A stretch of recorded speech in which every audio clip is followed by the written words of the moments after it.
how to change your location in your Google Chrome browser.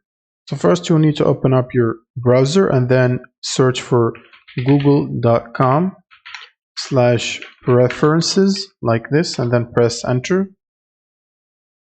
Then you will need to click on other settings on the left side and then click on language and region.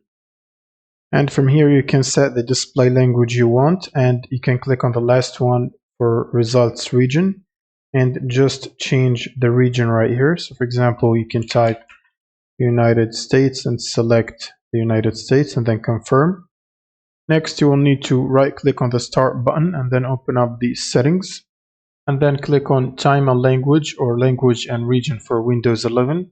Then go to the region section. And from here you should select the correct country or region to use for your Windows. So you can click on this drop down and choose the country or region, and the changes should be applied after restarting your device or your computer.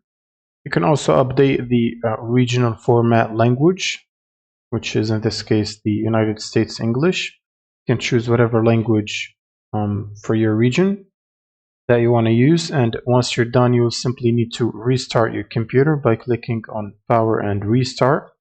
And once your computer is restarted, your location should be changed in your Windows and your Google Chrome browser. That's pretty much it for this video. Subscribe if you find this helpful, and see you on the next one.